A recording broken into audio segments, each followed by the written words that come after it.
نحمده ونصلي ونسلم على رسوله الكريم أما بعد فأعوذ بالله من الشيطان الرجيم بسم الله الرحمن الرحيم أو كصيب من السماء فيه ظلمات ورعد وبرق يجعلون أصابعهم في آذانهم من الصواعق حذر الموت والله محيط بالكافرين يكاد البرق يخطف أبصارهم كلما أضاء لهم مشوا فيه وإذا أظلم عليهم قاموا ولو شاء الله لذهب بسمعهم وأبصارهم إن الله على كل شيء قدير صدق الله العظيم الصلاة والسلام عليك يا سيدي يا رسول الله وعلى آلك وأصحابك يا سيدي يا حبيب اللہ۔ درس قرآن حکیم میں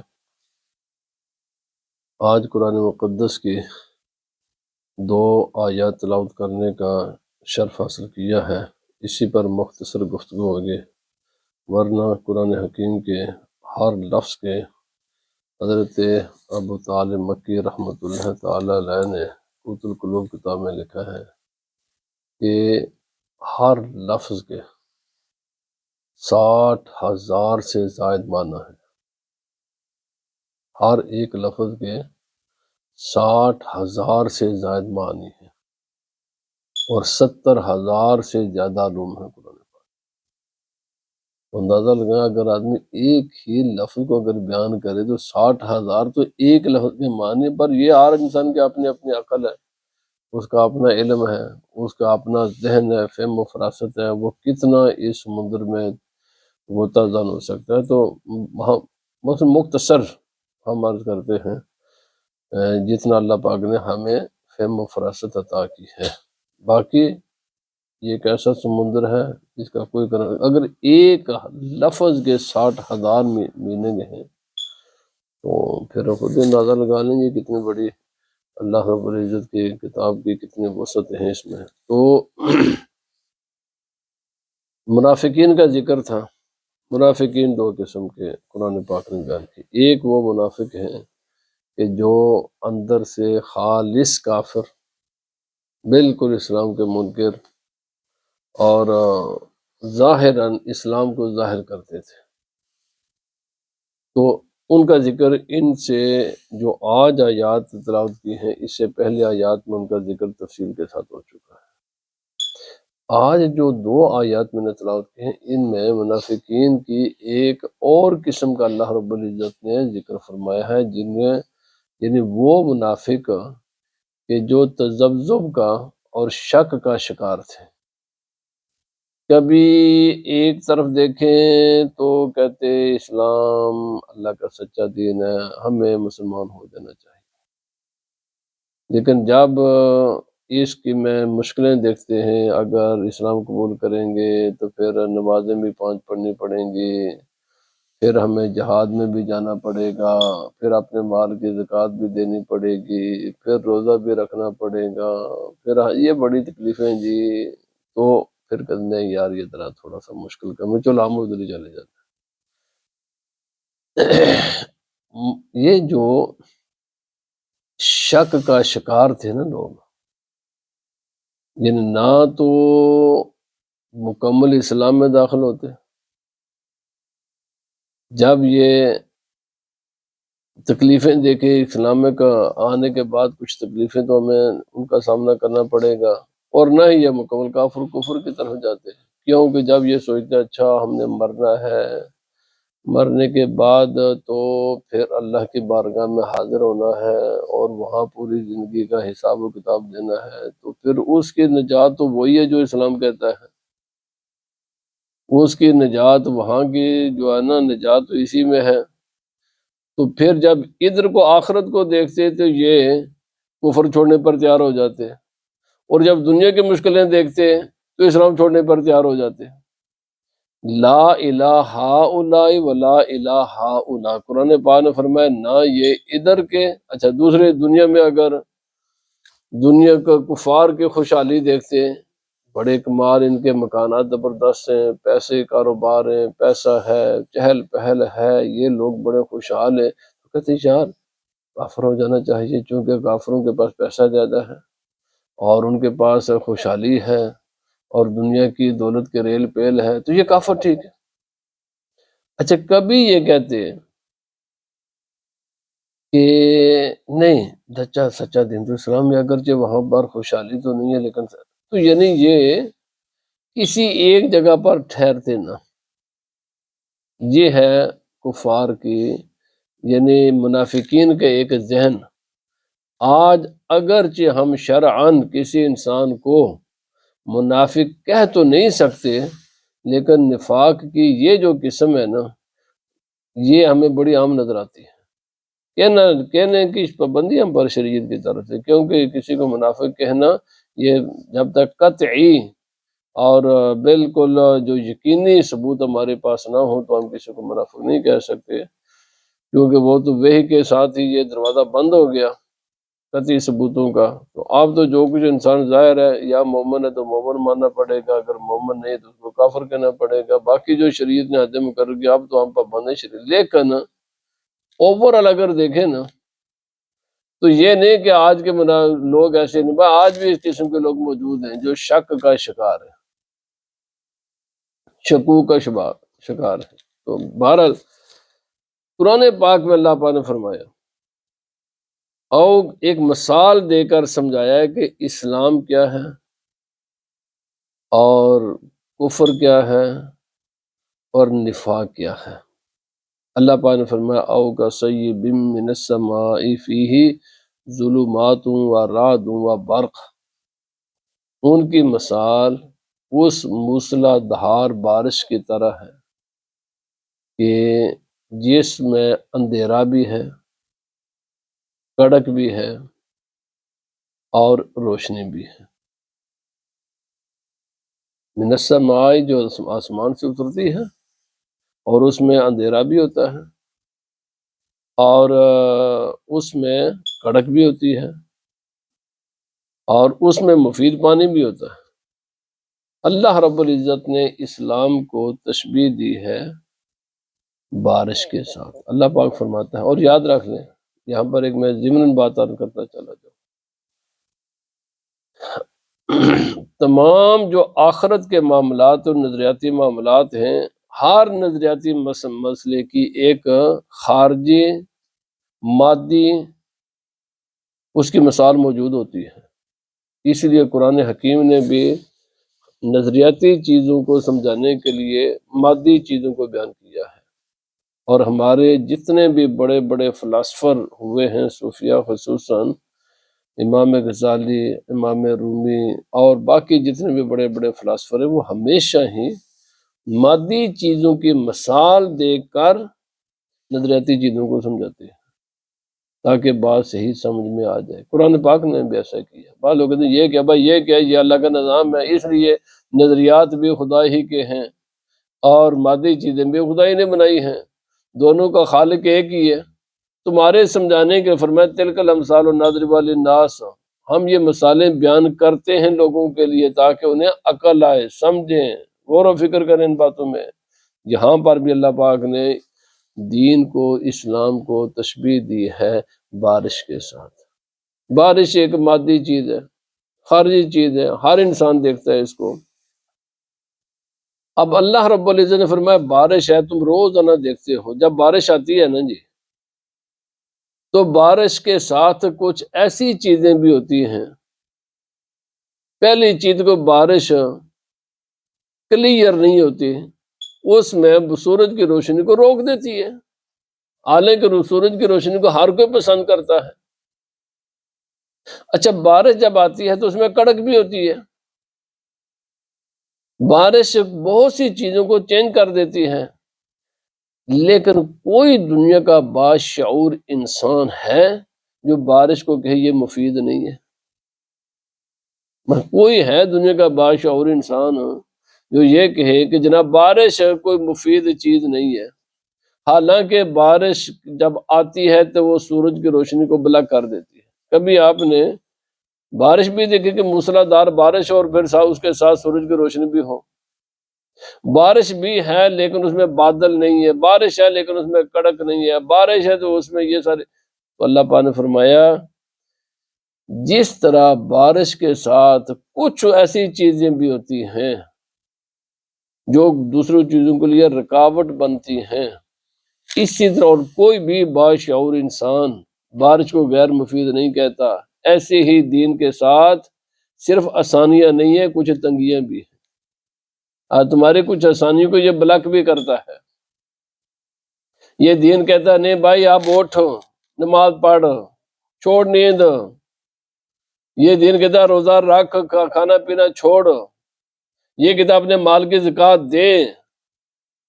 دین میں صرف فرمایا جس طرح کوئی باشعور انسان بارش میں سورج کی روشنی بلاک ہونے پر اعتراض نہیں کرتا، کوئی باشعور انسان بارش میں کڑک اور چمک پر کوئی اعتراض نہیں کرتا، فرمایا اسی طرح اسلام میں جہاد بھی ہے، نماز بھی ہے، روزہ بھی ہے، حج بھی ہے، زکوٰۃ بھی ہے، یہ ساری چیزیں ہیں، بہت سے معاملات ہیں جو تمہاری طبیعتوں کے مخالف ہیں۔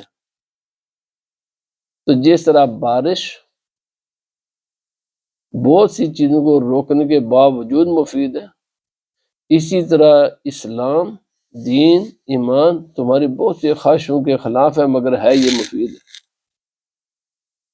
او کصیب من السماء فیہ ظلمات ورعد وبرق یجعلون اصابعهم فی آذانہم من الصواعق حذر الموت۔ اصل میں دو منافق تھے جو مدینہ منورہ سے بھاگ کر مکہ جا رہے تھے، متذبذب اسی طرح کے۔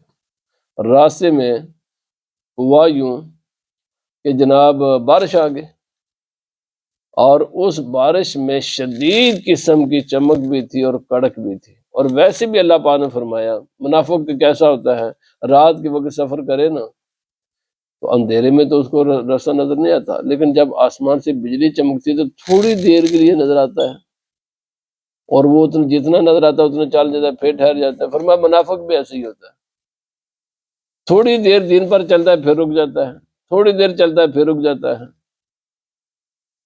ایک دن کوئی مصیبت میں پھنسا، مسجد میں آ گیا، نماز پڑھی، دعائیں مانگی، مصیبت دور ہو گئی، پھر واپس گھر چلا گیا۔ وہ جو دو سفر کر رہے تھے نا، تو راستے میں کیا ہوا کہ تھنڈر بھی ہے اور لائٹننگ بھی ہے، تو لائٹ جب تیز آتی تو آنکھیں بند کر لیتے، اور کڑک ہوتے تو انگلی دے دیتے اپنے کانوں میں۔ فرمایا منافقوں کی یہ مثال ایسی ہی ہے، جب آسانی آتی ہیں تو بھاگ کر آتے ہیں، جب مشکلیں آتی ہیں تو اپنے انگلی میں کان ٹھوک لیتے ہیں، سنتے ہی نہیں ہیں۔ دین کی روشنی تھوڑی دیر تو ان کے دل کھولتے ہیں لیکن پھر بند ہو جاتے ہیں۔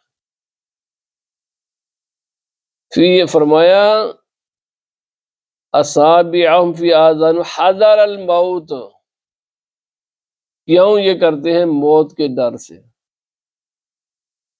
تو ایسے ہی منافق کیا کرتا ہے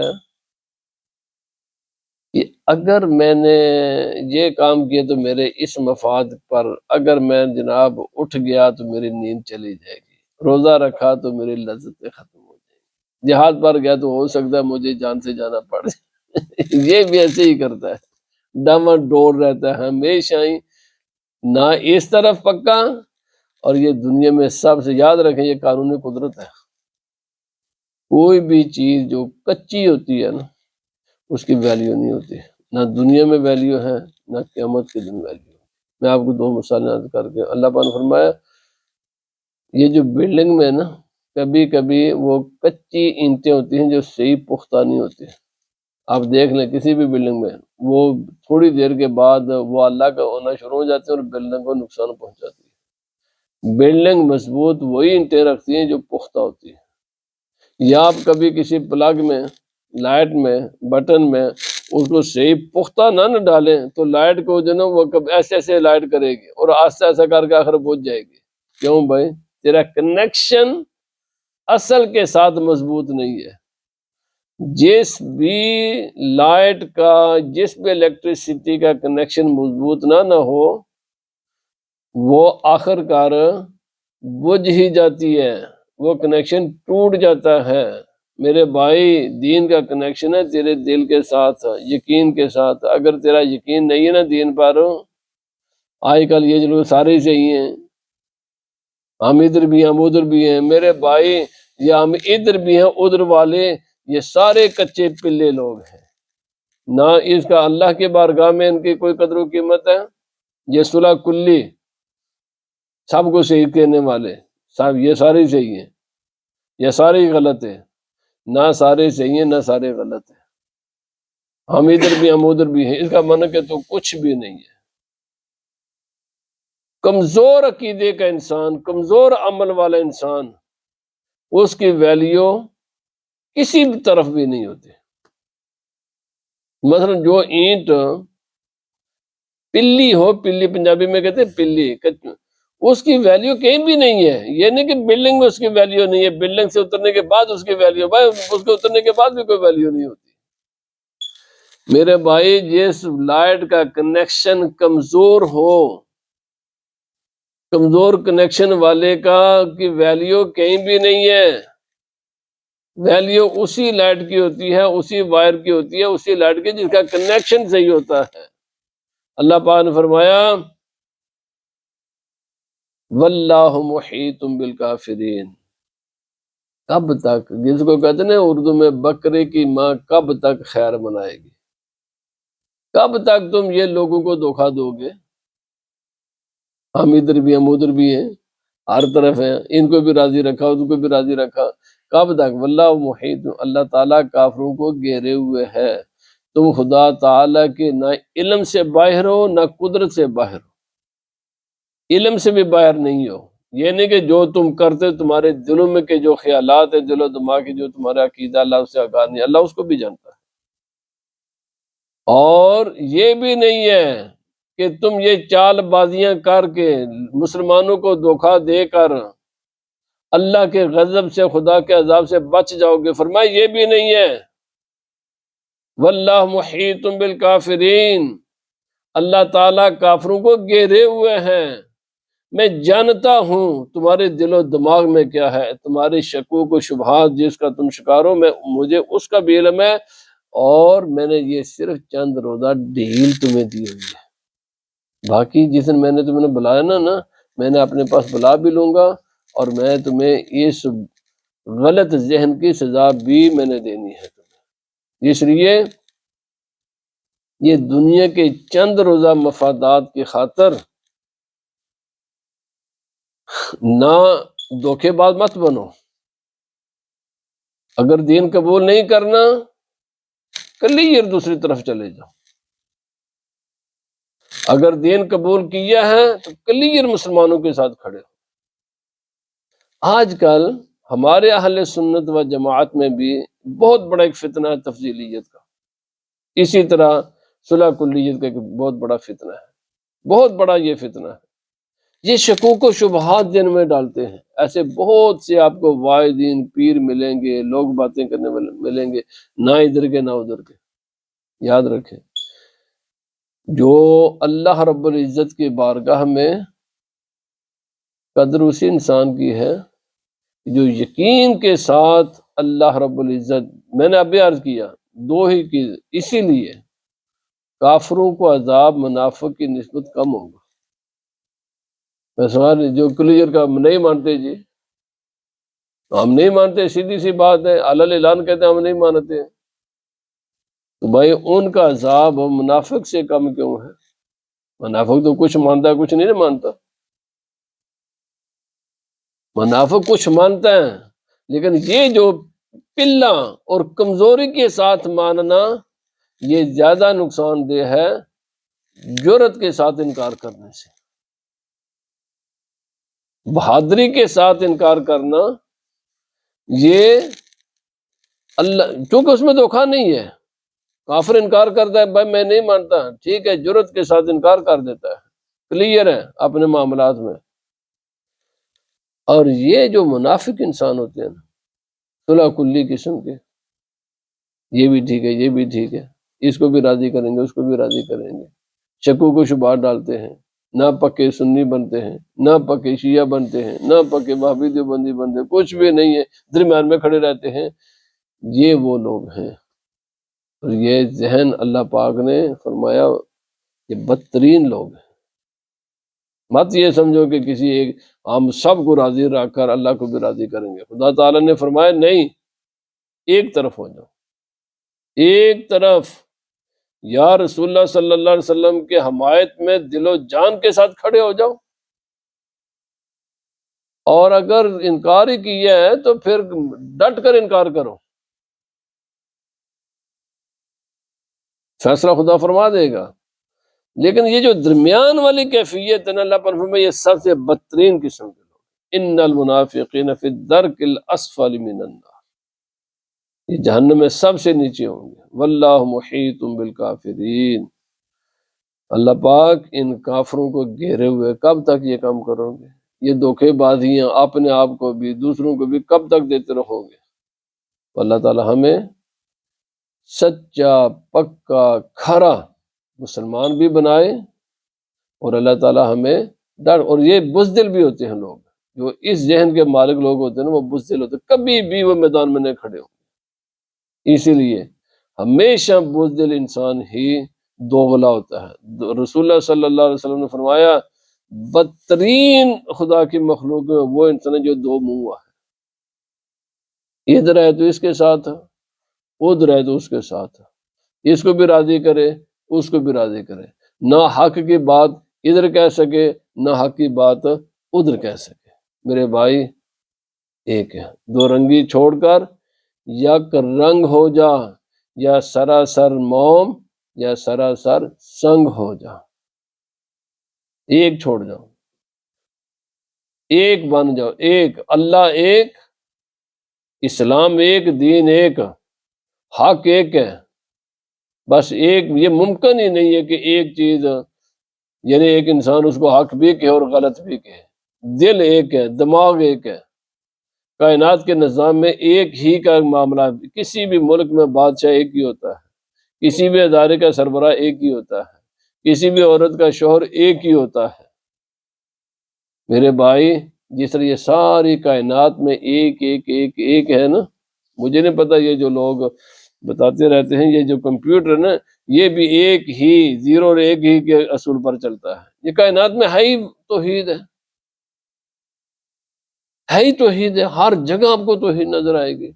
اس لیے عقیدے میں بھی توحید، سنی بننا ہے پکا سنی، مسلمان بننا ہے پکا مسلمان، یہ نہیں ہے کہ آدھا ادھر۔ اور جو انسان پکا ہوتا ہے نا، آج لوگ چھپاتے ہیں اپنے آپ کو، اللہ کے بندے چھپانے والے کی کوئی ویلیو نہیں ہے۔ ڈٹ کر بالکل اپنے دین پر عمل کرو، جو ڈٹ کر عمل کرتا ہے نا اس کے اللہ کی بارگاہ میں بھی عزت ہے، اور اسی انسان کی دنیا میں بھی عزت ہوتی ہے۔ اللہ پاک ہمیں عمل کی توفیق عطا فرمائے۔